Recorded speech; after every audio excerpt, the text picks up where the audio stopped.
Shanna Cress Ordel tacle fort une abonnée et Laura Lempicka rencontre enfin Barbara et son fils.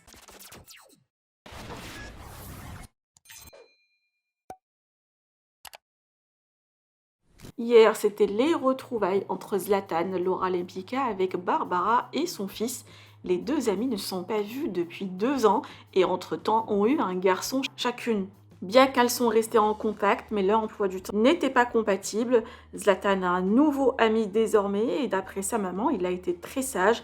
Pourtant, il a volé le jouet du fils de Barbara. Par ailleurs, Shanna Cress était furieuse ce matin car une abonnée a essayé de profiter de sa gentillesse en lui demandant d'intervenir pour qu'elle intègre la villa des cœurs brisés. Hors d'elle, elle s'exprime. Je vous laisse avec sa story. Que pensez-vous? Partagez avec moi vos avis en commentaire et n'oubliez pas de liker la vidéo et de vous abonner à la chaîne. Vous imaginez quand même que Barbara, ça fait presque 2 ans que je ne l'ai plus vue, qu'on était célibataires. Ah non, j'étais avec Nico, je crois. Mais qu'on n'avait pas d'enfants, etc., etc. On a toujours gardé contact, parce que c'est toujours Barbara. Et ça restera toujours Barbara.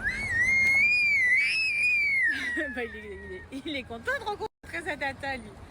Et du coup, je suis super contente de la voir et j'ai vraiment très très hâte qu'elle arrive. Parce que j'ai vraiment une tonne de trucs à lui raconter et je pense qu'elle aussi. Donc, en tout cas, voilà, je suis vraiment contente. Oh, beau trésor! Coucou chérie! Qu'est-ce que t'es beau!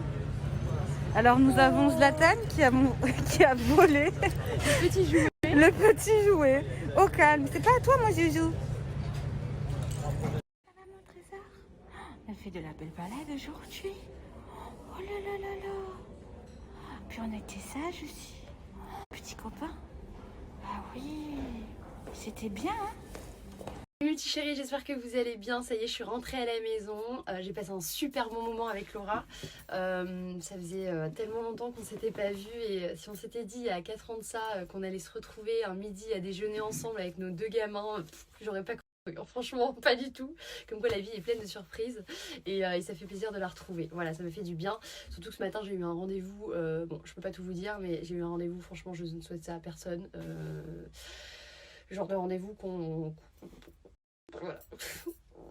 Un petit message chelou, je vais vous expliquer. Souvent, quand vous me taguez pour le sport, parce que vous faites mes séances, etc., je vous reposte pour vous encourager.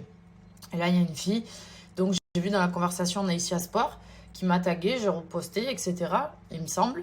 Et je vois des notes audio ce matin. Donc elle va peut-être se reconnaître dans ce que je vais dire. Mais ces notes audio, de temps en temps, ça m'arrive de répondre, parce que je vous cache pas qu'on a énormément de monde sur les réseaux. J'ai énormément de messages, je m'excuse, je peux pas répondre à tout le monde, je fais au mieux.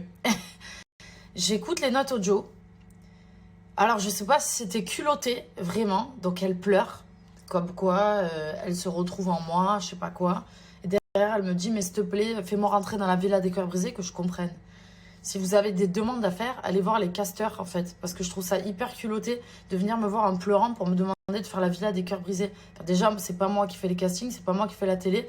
Et je trouve ça bizarre que tu aies envie de te confier à moi et me parler parce que, genre, je te fais penser à... Enfin, en fait, je me suis retrouvée face à ce truc-là où ça m'a un peu... je me suis sentie mal, où je me suis dit, ça se trouve, c'est vraiment une fille qui est dans le mal, qui a vraiment besoin de parler à quelqu'un et qui sait pas à qui parler. Et d'un autre côté, je me suis dit, mais imagine, elle est en train de te parler, là, juste pour justement faire la Villa des Cœurs Brisés parce qu'elle veut faire de la télé. Et en fait, ça m'a un peu saoulée. J'aurais préféré qu'elle parle et qu'elle me dise clairement que ça aille pas. Et j'aurais pu discuter avec elle, lui envoyer une note audio en lui disant vraiment... Je vous jure, je sais pas comment vous expliquer. Là, le sentiment, il a été vraiment partagé. Je me suis dit, ça se trouve, je vais lui donner peut-être lui dire que ça va aller, etc. Mais que dans le fond, elle s'en bat les couilles. Elle veut juste faire de la télé, la meuf. Je comprends, les amis, que la télé, tu peux changer ta vie. Franchement, je vous comprends à 10 000%. Mais ne faites pas du cinéma, s'il vous plaît, à venir me laisser des notes audio en pleurant si c'est juste pour faire de la télé. Hein. Parce que moi, à un moment donné, quand j'entends quelqu'un pleurer, ça me fait de la peine aussi, tu vois ce que je veux dire. Donc, je sais pas, franchement, j'étais mitigée dans le message. En fait, ce qui m'a fait tilt, c'est quand je suis allée dans sa story, elle était en train de rigoler, la meuf. Je me suis dit, attends, tu viens en note audio, pleurer, genre pleurer vraiment. Et après, tu fais tes stories où t'es en train de rire. J'ai pas que ça à faire, tu vois ce que je veux dire? Si t'es pas bien, que tu me suis et que ça te fait plaisir qu'on discute, je peux le faire un petit peu. Mais qu'est-ce que j'en sais, moi? Tu vois, il y a plein de gens qui aimeraient me parler. Donc j'essaye de faire au max, les amis.